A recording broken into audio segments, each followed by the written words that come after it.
o Kona Nice. Action Reports, Afternoon Edition. Joshua, good afternoon. Si Action John Diaz dari sa Action Radio Bacolod. Mayong hapon, Action John, kag sa tanan ninyong tagpalamati, kag mga viewers sa Facebook.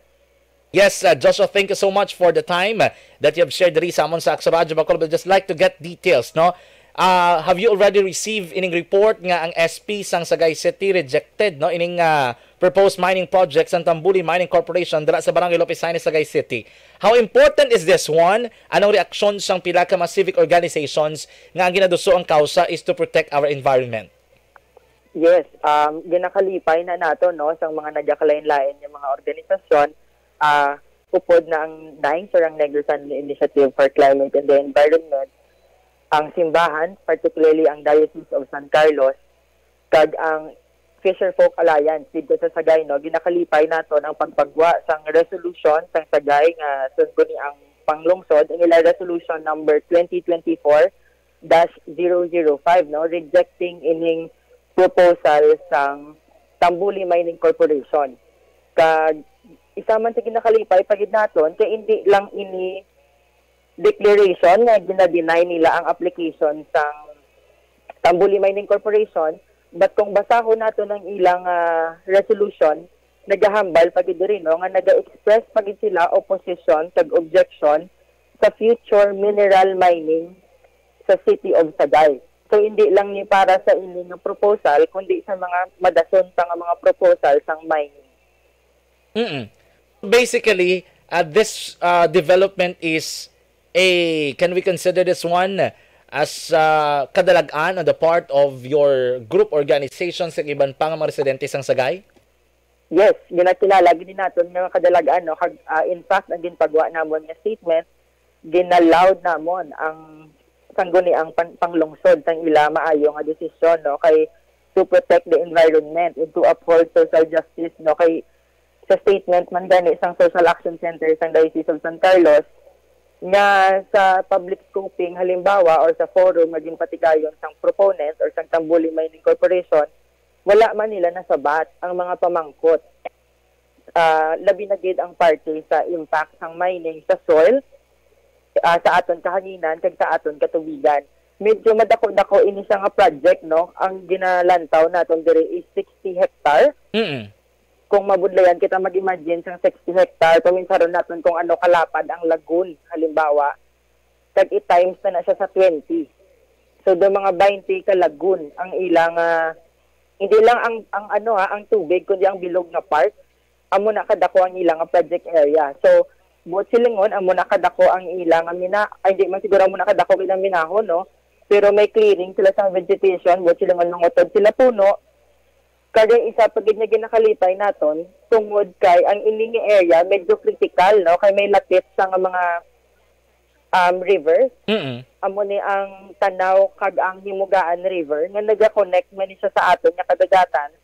Kag ang importante nga dagat nga ara sa Sagay ang ginatawag naton nga Sagay Marine Reserve, no. May layig din na nga gina-declare sa nga protected area tungod sa appreciation nga rich ang biodiversity sa dira nga area.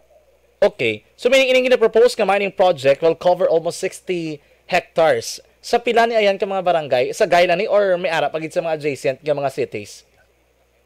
Doang sa paglantaw nato, no, mag-cover man ini sa portion sang Escalante. Kag actually, 12 ka barangay ang iya maiguan sini. Lapad galing inot control barangays, mountainous or diri sa shoreline? Dito siya sa babaw-babaw. Okay. Sa bukid siya. Pero ginalantaw nato nga daw 14 kilometers sa. So hindi gid man amo nakalayo, no, sa Sagay Marine Reserve. You know, bisan ara sa tuod sa bukid, that is why siguro ang pila ka mga mananagat, mga fisher folks are reacting because it could makatugan sa pollution sa water kay labi na lapit sa suba. Amo nang paglantaw naton dire? Yes, oo, amo na gani, no, nga nagaupod man ang aton nga mga mangingisda, no, mga nanagat dito sa Sagay. Ang Sagay Alliance of Small Fisher Folk, no?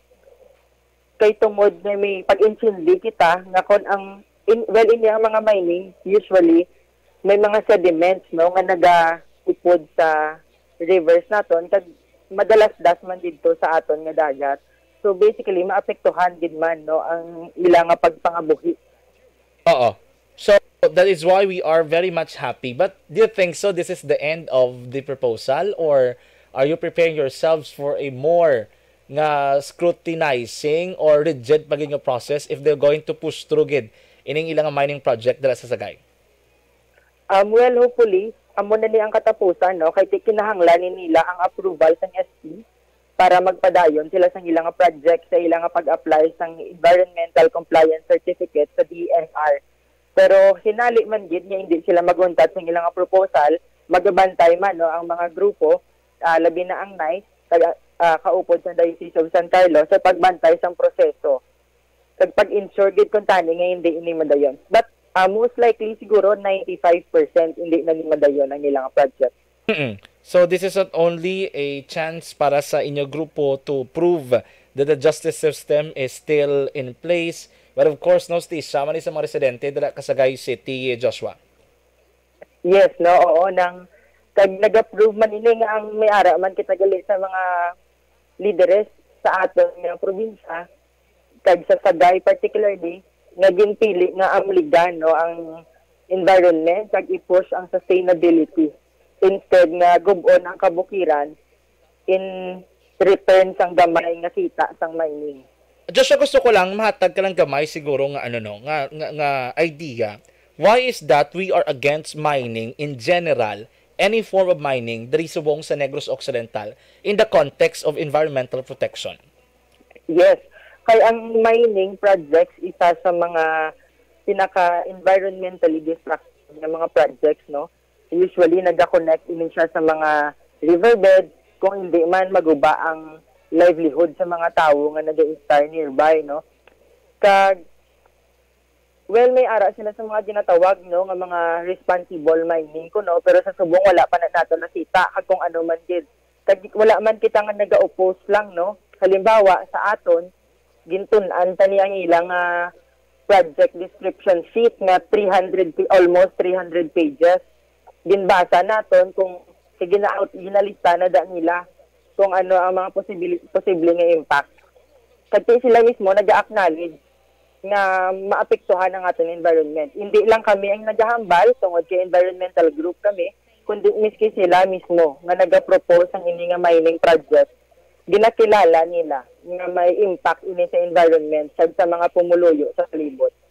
Alright. Sige, Joshua Villalobos, thank you so much gid sa time and confirmation. And very importantly, diri sa Axo Radyo Bacolod, we do hope nga kung may mga coming developments pa gid, we'll be able to share that one to the public. Mayong hapon, Joshua. Mayong hapon, kag salamat man sa oportunidad. Thank you so much. Action Reports, Afternoon Edition. Si Joshua Villalobos, mga ka-aksyon sang NICE, isa ka civic or non-government organization on environmental protection. Naghatag sila sang reaksyon on this action na ginpakita sang SP sang Sagay City, rejecting the mining proposal sang Tambuli Mining Corporation. Aksyon John Diaz sa Action Reports Afternoon Edition. Las 5:46 na, magabalik pang Action Reports Afternoon Edition pagkatapos ginamang sa pinaka-importante nga mga pahibalo.